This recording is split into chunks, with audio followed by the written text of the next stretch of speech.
Soberano Jesus, concede-nos a graça de viver na dependência do Teu nome, de amar a Tua palavra, ter prazer na Tua lei e nela meditar de dia e de noite.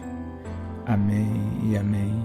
Amigos, estamos de volta à série O Nome de Elohim, e dentro dessa série estamos estudando dois textos. Isaías 11:1, que diz: do tronco de Jessé sairá um rebento, e das suas raízes um renovo. A palavra é netzer.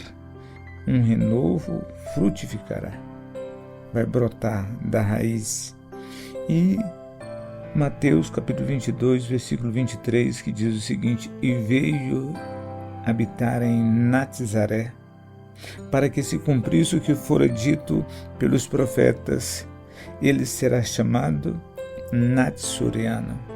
Esse texto é um dos textos mais complexos da Escritura Sagrada, porque durante muito tempo estudiosos se debruçaram sobre esse texto e diziam: mas como? Isso não existe, essa profecia que ele está dizendo, que Mateus está dizendo, não existe no Velho Testamento. Mateus inventou, diziam os críticos. Mas, recentemente, agora, através do trabalho do Dr. Wilby Pickering, o maior especialista em grego de todos os tempos e vivo na atualidade, no exato momento tem mais de 90 anos, então ele decifrou tudo isso. E é isso que nós estudamos durante os dois estudos anteriores, e hoje vamos encerrar. E você quer saber qual é o assunto? Ouça esse estudo e também veja os dois anteriores, tá bem? Então, vamos lá.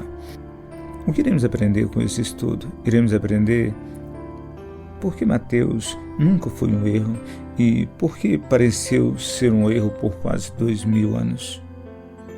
Iremos também compreender como o grego representou o hebraico e por que isso gerou confusão. Iremos também entender por que Nazaré e Nazareno não existem no Antigo Testamento e como sabemos que os judeus usavam Nazaré e Natsuriano. Como sabemos disso? O que Saulo entendeu quando o ressuscitado disse: eu sou Yeshua, o Natsuriano? Paulo narra isso em Atos capítulo 22, versículo 8. E por que isso importa para a série O Nome de Elohim? Então isso nós veremos hoje nesse estudo. O tema do nosso estudo de hoje. Antes de avançarmos para a série principal, precisamos entender como um único detalhe linguístico pode mudar séculos de leitura bíblica e como isso confirma a nossa tese central.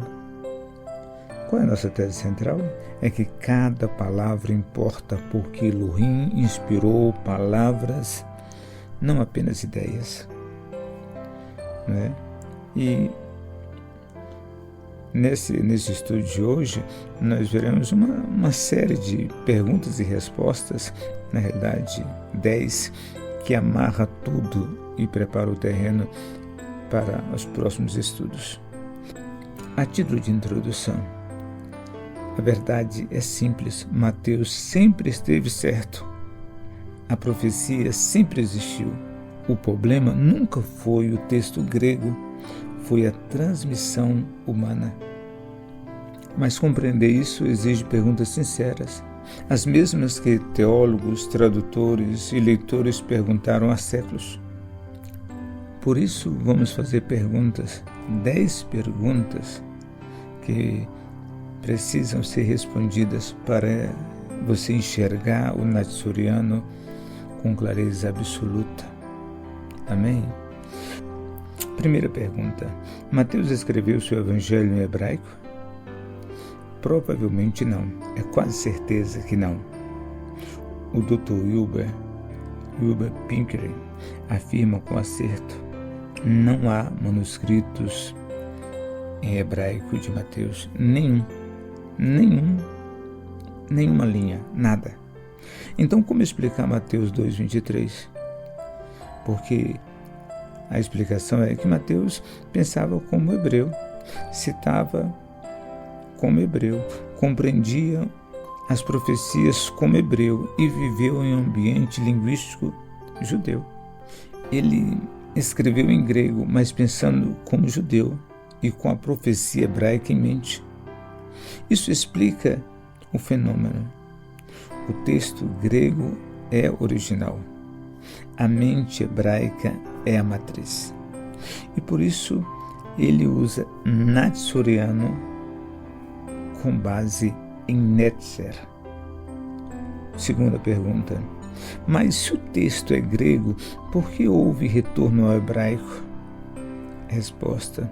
Porque os tradutores posteriores queriam reconstruir e como seria o nome da cidade em hebraico. Mas cometeram um erro fatal. Acharam que Nazoraios vinha de Nazaré e atribuíram a letra Zain, ignorando que o grego zeta representa o Tissad em todas as transliterações. Logo, Natzaré, transliterado para o grego, vira Nazarete. Mas quando fizeram o caminho reverso, Nazarete, reiniciaram como Nazarete com Zain, e assim nasce uma palavra sem raiz profética. Ocultar o Tissá do Tissad. Terceiro, como sabemos que a cidade se chamava Natzaré em hebraico? Pelo seguinte motivo. Primeiro, hebraico não tem zeta. Então, em qualquer transliteração, zeta só pode corresponder a Tissad, nunca a Zain. 2. O nome hebraico Natzaré existe e deriva diretamente de Netzer. Nazaré não existe em hebraico antigo. 3. A cultura judaica preservou a raiz. Os termos derivados de Netzer aparecem em nomes, lugares e títulos messiânicos. 4. A reação de Saulo. Quando Yeshua diz, eu sou Yeshua, o Natsoriano, Saulo, rabino treinado, não entenderia Nazareno, mas ele treme diante de Natsoriano, o renovo prometido. 5. A força dos textos proféticos, o uso de Netzer em Isaías, Jeremias, Zacarias deixa claro: título messiânico, raiz familiar, expectativa judaica. É impossível desconectar o termo de seu contexto messiânico. 4. Quais textos proféticos fundamentam isso? Isaías 11:1, Netzer, renovo. Isaías 4:2, renovo de Yahvé. Jeremias 23:5, o renovo de Davi. Jeremias 33:15, o renovo da justiça. Zacarias 3:8, o renovo, meu servo. Zacarias 6:12, o homem cujo nome é renovo. Mateus, ele diz profetas, plural, justamente porque essa é uma cadeia profética, não um único versículo. É impressionante. Inúmeros textos mostra Netzer, essa raiz. Nenhuma mostra Nazaré ou Nazar com Zain. Nenhuma. 5. Então Nazareno está errado? Sim, é uma palavra criada pela tradição grega latina, sem raiz no hebraico. O termo correto é natsoriano, do renovo, e não nazareno, morador de Nazaré. 6. Isso afeta a doutrina profundamente. Mostra que a Bíblia é mais precisa do que supunham. A tradição pode distorcer o texto. Nenhum detalhe inspirado é irrelevante. Elohim inspirou palavras, sons, fonemas, não apenas conceitos gerais. E o ponto-chave: natsoriano é um título messiânico, não um termo gentílico. Se fosse um nome de procedência geográfica, teria a mesma lógica de José de Arimateia, registrado em João 19:38. José de Arimateia tem esse nome porque nasceu e pertencia à cidade de Arimateia. Mas natsoriano não existe como gentílico no hebraico bíblico, apenas como título derivado de netzer, o renovo prometido, ou seja, nazareno sem raiz hebraica, sem teologia. Natsoriano, um cumprimento profético direto de Isaías 11:1, onde a tradição leu cidade, Mateus escreveu Messias. Meu querido amigo, o que isso revela sobre Elohim? Ele é o Elohim que governa a revelação e não só a criação. A mesma mente que estruturou o cosmos, estruturou uma raiz hebraica, uma genealogia, uma vila obscura, uma profecia, uma transliteração e um encontro com Saulo, tudo convergindo ao renovo. 8. O que acontece quando uma letra é perdida? 2000 anos de confusão. Mas quando uma letra é restaurada, 2000 anos de adoração. É isso. 9.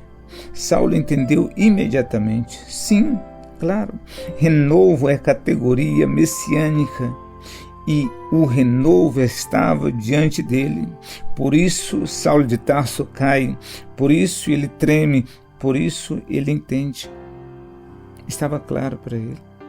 10. Por que isso importa para a série sobre Elohim? Porque se uma letra revela o Messias, imaginemos o que o nome Elohim revelará. Cada palavra importava antes, agora ainda mais do que nunca. E a título de conclusão, deixe-me dizer a você o seguinte: uma letra apenas, mas Elohim não perde letras. Nós perdemos, ele restaura. O renovo floresceu apesar do erro humano e, de certa forma, para expor o erro humano. Yeshua é o renovo, é o natsoriano, é a prova viva que a palavra de Elohim nunca falha. Louvado seja o nome do Senhor para sempre. Amigo, a Escritura Sagrada é digna de confiança. Se aproxime dela com reverência, porque nela você encontrará a vida. Tudo que você necessita para viver uma vida plena diante de Deus está contido na Escritura Sagrada. Não tenha dúvida, ela é a revelação divina. Ame a Escritura Sagrada, coloque em prática e você terá a salvação de Deus na sua vida. Amém? Que Deus abençoe você poderosamente. Amém e amém.